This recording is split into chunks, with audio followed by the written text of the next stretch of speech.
supposedly there was a mole on the Michigan team, an Ohio State mole. When Buckeye Scoop said that Tim May was like spying and like reporting Ohio State stuff back to Michigan, we said before and after it was a joke, and yet it got ran with like it was law. At some point along the way, responsible journalism in this Michigan versus Ohio State thing went out the fucking window. I see the stuff like, oh, like his family's house were foreclosed on, then he ended up living in a mansion. And it's like, oh, okay. Dude, I did the thing yesterday where I was like, oh, well, it'd be cool if I just like record myself working and put it out and see what happens. And I put myself like working through some Michigan like scandal report that keeps getting so weird. And I like put myself in the middle of this like weird, like it feels like what is a political battle. And I listen to like a lot of political podcasts and I listen to a lot of politics, and it feels like the people that are far, far left think that everybody on the right is far, far right. And the people that are far, far right think that everyone on the left is far, far left. And you kind of have that like kind of same thing going on with like the toxic nature of the Ohio State Michigan thing. Like on the Ohio State side, it's like the Buckeye Scoop kind of cult has pushed things so far one way that they've created like a rabid like cult mentality. And then the people, I guess on the blue wall side, on the Michigan side, have like pushed it so far that way that it's also like some weird cult. You push a conspiracy but a different one, and they're kind of at odds. So like when I talk about it, like I get caught in the middle. When reality, like I kind of just want this to be played out on the field. I'd love to just get back to like this meaning more about football, and I keep getting tagged in it, which is wild, by Michigan and Ohio State fans. Now the Michigan fans tagging me in it is a little funky, just because like they have a top 10 matchup this week, and I want to keep it about ball. But I figured I would, keep doing these and kind of work through. They probably won't all be like this. I mean, like I just did a little segment about like the Dabo Sweeney and Brian Kelly back and forth that I thought was funny, and I've begun my research for the Michigan game. But look at this, like this is crazy. Like some of the stuff that I kind of got floated out here. So Ohio State had players that possibly committed a crime, and the NCAA lied to the NCAA on their team last year. Sounds like a massive hammer incoming for Ohio State. This is kind of where like Buckeye Scoop's quote unquote journalism really hurt more than it helped, because like now it's kind of like empowered people to like clown Ohio State fans for thinking a hammer was coming. Yeah. And the article never mentioned Ryan Day or anything. I kind of was just like drawing the conspiracy like before we saw it hit there.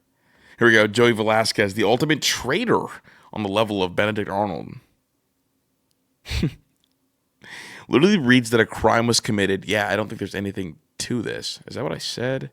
I was more unpacking. Like, I don't think it's a huge deal. Gee, you guys know what happens when a player who plays in games turns ineligible. And he played in all the games last year, including the playoffs. Hammer time. It's funny because like now, like Joey Velasquez is like now being pointed as like a, I don't know, I mean, he wasn't really a player, but he's being looked into like crazy by Michigan fans. And it's wild because like Michigan fans are like now like super invested in like who snitched, but also yelling at Ohio State fans to let it go. And Ohio State fans are saying you cheated, but still like kind of fighting the fight. I guess it's my fault because I'm like looking into it because it is fascinating. It's like a weird rabbit hole. Dan Wenzel's been working on the story for a year.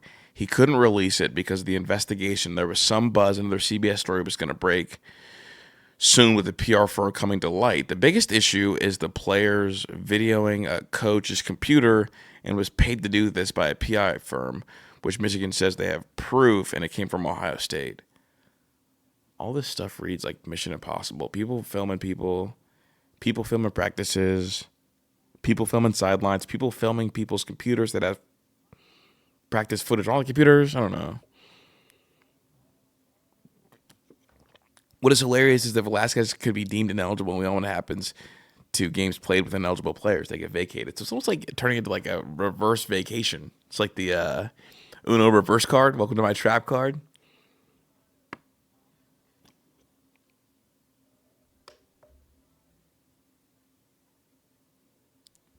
Michigan is not a two-party consent state. You can record phone calls without making the other party aware they're being recorded. That's what I thought. That's why this article was a little bit tricky to me. I promise that a lot of these research videos in the future will not be about this. This is just kind of one of the rabbit holes that I got brought into. And I guess I messed up by putting out the video in time. Because this was supposed to be like, if you guys like this style of content, I was going to post more of it. And it did well, but... and then here we go. We had Dave Portnoy today. This was fascinating. Dave Portnoy today. There was a story, and I don't really want to give it too much air because I don't like to do things like that. I'm innuendo at this point. It's innuendo at this point. CBS News did report that supposedly there was a mole on the Michigan team, an Ohio State mole, a player who was stealing things off laptops, illegally recording Connor Stalions.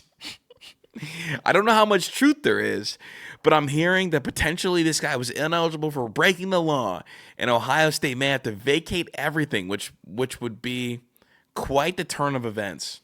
There was a story, and I didn't really want to give it much air, so I'm going to go and fucking talk about it on my big podcast at the end of the show. Give me a fucking break. Dude's a loser. There was a story. I didn't want to give it too much air because I don't like to do things like that. CBS did report it. There's supposedly a mole on the Michigan team, Ohio State mole. It's so fucking funny because, like, at what point do people want to admit that they got? Because, like, yeah, like, all this is happening. It may be, fuck, dude. Maybe, like, me and Zach just, like, were trolling and got it right. But also, like, this dude has a fucking huge platform, doesn't double check shit, says he doesn't want to go on the air with this, then fucking goes on the air with this anyway. Acts like, oh, I hate to do this. He's so fucking corny.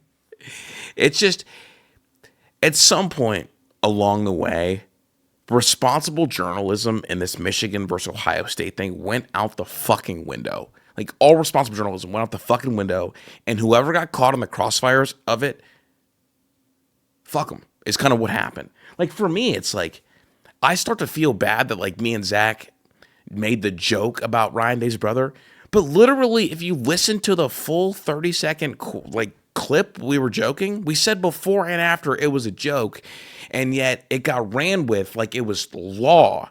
And then Dave Portnoy comes on his show, and it's like, well, I don't really want to do this. It's like, buddy, you wanted to do it before when it was a blatant lie, and now you're pretending that now that someone else is reporting that you don't want to do it. He's so corny, but he does a great job of like making people upset and like getting reactions. But it's just like, at some point, the hunt for journalism, how do I put this? Trying to be journalistically right and get things right journalism-wise went out the window with this, and it became about getting a reaction and then trying to pull like 3 rabbits out of a hat when you never done magic before. It's become this whole like, you're stupid, I know what really happened, this is what really happened, and if you don't believe me, you're a fucking idiot. And when you get that, you get people just one-upping each other. And so Dave Portnoy, like, going on whatever, his own podcast, pretending like, oh, I didn't really want to do this. Like, you wanted to do it. The same way that, like, Buckeye Scoop, like, did a bunch of, like, whack shit. And the same way the Blue Wall did a bunch of whack shit. Like, at least just own it. Like, but I guess, like, don't let a lie get in the way of a good story. And that's kind of been the mantra of this whole thing. Don't let a lie get in the way of a good story. The report that Portnoy was referring to was CBS Detroit. That was the one that we watched. It was all about Chris Partridge. I did reach out to Chris Partridge to see if he would like chat with me for a little bit, because he talked to me before, and he said that he would come chat with me after the NCAA investigation is over. But I DM'd him. I was like, hey, like, NCAA investigation's over. Like, I'd love to get your story out there. Like, I'd love to chat. And I was gonna do it kind of just on the low, like just for the homies. And he's read it, didn't reply. It's cool though. Like I understand it.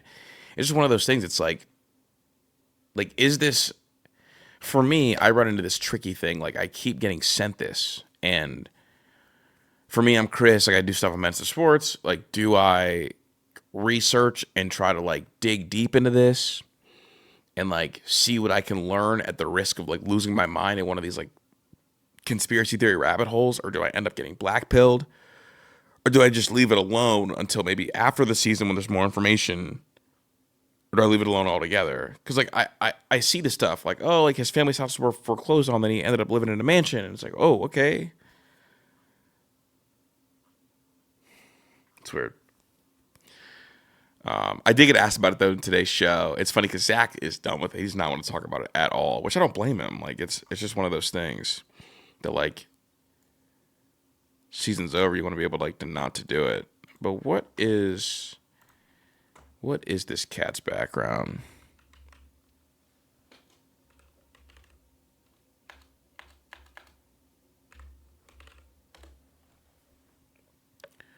I don't know how to say his name. But who is Gino Vici? Or Vici?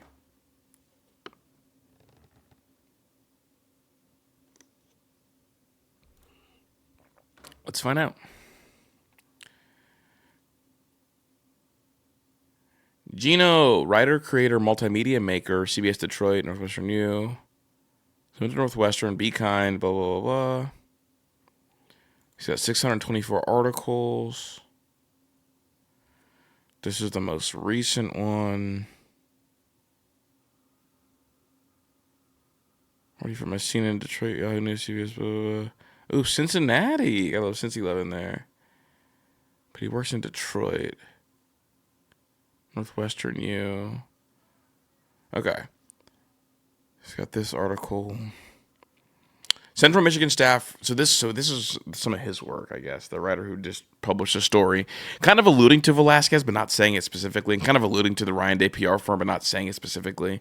I saw one of the comments that I got was like, he didn't mention Ryan Day one time, and yet Chris is bringing it up. I wonder why. Well, it's like, well, no fucking shit. I'm bringing it up because that's what everybody's saying, and it's like the easiest kind of. It'd be intellectually dishonest for me to get here, sit here, and pretend like I did not know what they were alluding to, like through that article.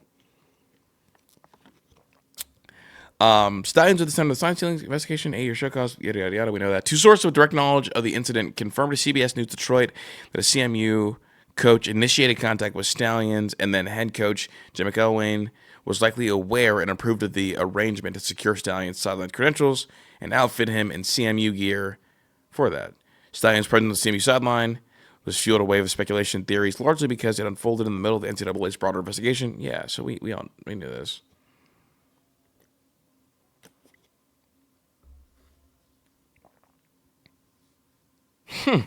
What a bar. We are not surprised by the NCAA's ruling because the NCAA did and has always done the wrong thing. That's a bar. What else did he write? Oh my gosh. Oh, here we go. Articles.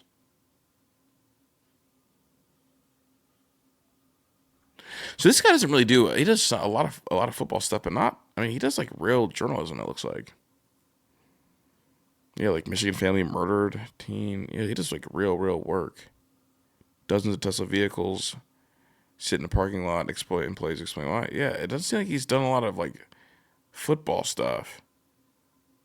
Which honestly, like, if he has not done a lot of football stuff and was able to like get some info, like kudos to him. I thought we were gonna get like some like Michigan guy, but no, he's not a Michigan guy. So honestly, that's a big plus for the Michigan conspiracy theorists, I guess.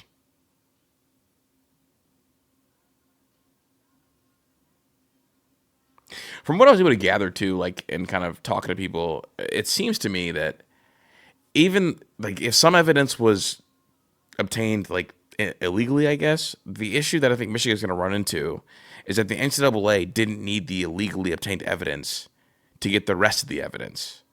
And so it's like, okay, like, cool, like, this was illegally obtained, like, throw that out. Like, I guess in an appeals court, maybe? But you essentially, like, admitted to this operation, and a lot of it got addressed in the 79-page report. Like, we didn't need those phone calls to know that you did these things. Like, these phone calls were not the smoking gun. Like, that video was not the smoking gun. The smoking gun was you on the CMU sideline. Now, okay, maybe that was CMU's idea. Who knows? But the smoking gun is you cooperating with us and telling us that you stole the signals. Like, we know you stole the signals.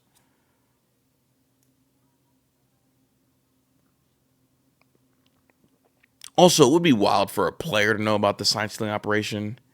I guess I'm the PI firm. It's dumb. The whole thing's dumb. The whole thing is silly. But I do have a lot of other stuff that I kind of go through when I work through some of these like stories. Like this story I thought was really good. Athletes led by Vanderbilt linebacker Langston Patterson filed a lawsuit challenging the redshirt rule to permit 5 years of eligibility. This is a good story. This is like what I would go through when I get with Zach. A new lawsuit has been filed against the NCAA challenging the redshirt rule, according to a report from author Pete Nakos. The redshirt rule allows players to compete in up to 4 seasons of competition over a span of 5 years, essentially granting 1 year to take advantage of a scholarship without actually competing. The new lawsuit will challenge the eligibility rule as they currently exist, with the goal to get the NCAA to grant a blanket 5 years of eligibility to all athletes. That would be a slight departure from the current framework players operate under. I believe players operate under you can play 4 games and then you burn your red shirt. Because that happened to Kyle McCord. That was a Kyle McCord thing. So Kyle McCord honestly wanted to apply to play a 5th year, but he burned his red shirt, so he lost that 5th year. He burned it against Michigan State to avoid Quinn Ewers getting playing time when CJ Stroud blew up Michigan State. And because of that, Kyle McCord ended up at Syracuse his last year and going to the NFL and getting cut instead of going to another place like Georgia. So, because that's where he wanted to go. I heard that Georgia and a couple other places wanted Kyle McCord. PB linebacker filing a class action lawsuit, co-counsel. The lawsuit lays out the goal of the athletes in fairly simple terms. They call out the NCAA's current rules having the unjustifiable effect of suppressing athletic careers, limiting college athletes' institutional mobility, and unlawfully, restraining the market for college athlete services. The aim is to secure a blanket 5 years of competitive eligibility for all players, to which plaintiffs seek relief under federal law to strike down unreasonable restraints. Vindicate college athletes. I mean, honestly, they need to get rid of it, right? Because we got guys playing on their 7th year. Like Zach Calzada is playing 7th year football. He was the Auburn quarterback a while ago. I mean, he was the same class as Spencer Rattler and them, who's in year 2 or 3 in the NFL. I'm trying to think who else. The Michigan kid. What is his name? It's late.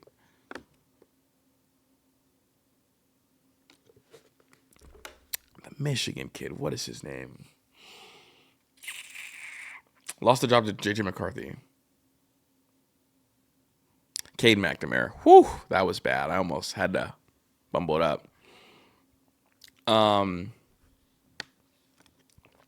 These overlapping rules distort the market for Division I athletes by penalizing academically eligible, high-performing college athletes who choose to compete instead of redshirting, therefore forcing them to forfeit year potential competition and market value without any legitimate justification. Yeah, I think that's fair. That's not bad. That's not bad. I will bookmark that. It's about fairness. You want guys to play early. That is earned a bookmark. Could make the play. Could make the show.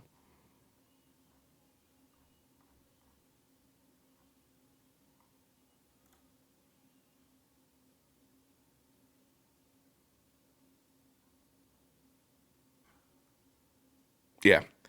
That's all I really had for today. I appreciate you guys. Kind of not a ton. One of the things I will say, I guess, preview to tomorrow's show. I'm going to talk a lot about the Mike Gundy claiming that Dan Lanning had a $40 million roster, and Dan Lanning had the response: "We win. We spend to win. Some people save to have an excuse for why they don't," which is a bar, one of the colder lines. And then also real quick, I know people are seeing the Jordan thing go around, but she never mind. I'm Chris. Hey, if you like this kind of content, man, this is just kind of like the peek behind the curtain, some late night action. Appreciate everybody for stopping by, liking this up, and it's really cool. It's cool to grind this out and then kind of chop it up and kind of be able to relax at the end of the night. So I had a good time reading that, going through some of that with you guys. But again, it's just like, it's wild because it's such a fucking conspiracy theory. It's like there's a conspiracy on one side, a conspiracy on the other side, and they just bicker and bicker and bicker. And you wouldn't know that Michigan had a top 10 matchup this week, and you wouldn't know that Ohio State just beat the number 1 team in the country if you only listen to the people on the far, far left and the far, far right of this, situation. And really, you blame, scam webs. You blame Chris Ballas. You blame Buckeye Scoop for driving this and also making people feel like essentially The issue is the tone. Chris Ballas, Sam Webb, the Blue Wall, Buckeye Scoop, they did the thing where they made people feel like idiots if they didn't believe what they believed. And when you do the thing where you make people feel like idiots if they don't believe what they believe, it then creates venom. And you get venom for the people in the middle, like myself, from both sides. Like people say I'm pandering to Michigan, but also say I'm part of the OSU cult. But no, there's an OSU cult, a Michigan cult. And because the leaders on those sides made people feel like idiots for believing one thing or the other, that idiot turns into venom because no one wants to feel like stupid. No one wants to be told how stupid they are repeatedly because it becomes like an inferior complex kind of thing. And that's kind of where this Michigan Ohio State thing has gone, which is why, honestly, maybe best rivalry in sports. I mean, is there even a second best rivalry if we legitimately have a player performing Mission Impossible level maneuvers to videotape and they were sent by a PI and it was, Tom Cruise and write the movie? Like, that's like next level shit that's like best in the world. It's like when Buckeye Scoop said that Tim May was like spying and like reporting Ohio State stuff back to Michigan. It's like that stuff never happened. If it does, it just adds to the legend of the story, adds to the legend of the rivalry. And like on the other side, it's like, well, shit, like,